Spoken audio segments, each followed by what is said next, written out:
Ngayong arawin tayo ay naglampasin, ngunit meron tayong nakitang ligwanin. Nasa bangagin, nagpuyuin. Ato din gitawag ning murag naong ni Mr. Bean. Kay siya man ani ang bitirano magpuhagin. Hayti kayo magpuhagin kay di na magamit og kayuhin. Kay ang iyang gigamit sa pagpuhagin kanirang dahon sa payawin. Tarungin mo lang pagpuhagin nga di ta karon mapaakin. Kay basin baya giniguli nato ani sa tung balay atong matahin naghubagin.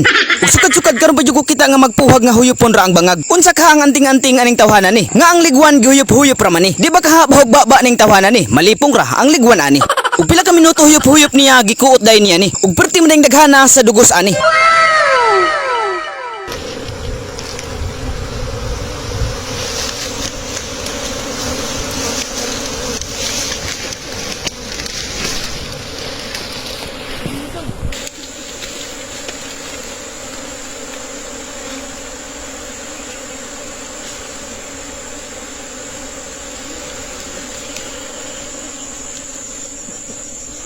Kaway mo dyan. Kaway.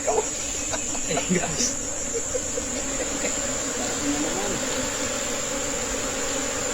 Kaya mo bukan-bukan ko.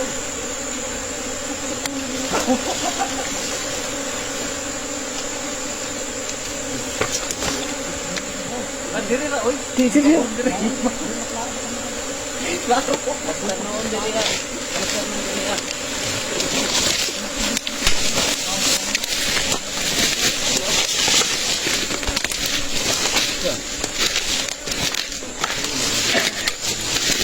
Guys, kain ako.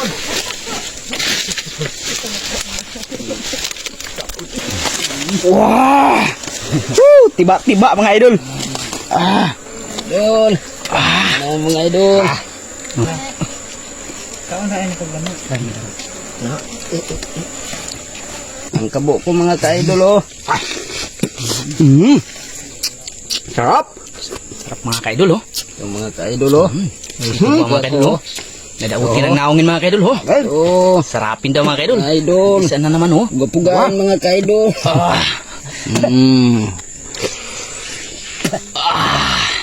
Sarapin. Sarap mga ka-idol. Kumutin. Nabigyan ako ng pang budol fight. Sabi si Mr. Bindi ng hadbok. Yelo-yelo lang mga tayo mga ka-idol. Pasawa lang man ha. Sarap. Naon naman niya dito bisan natungtong na. Grabe. Di yun matabas-tabas.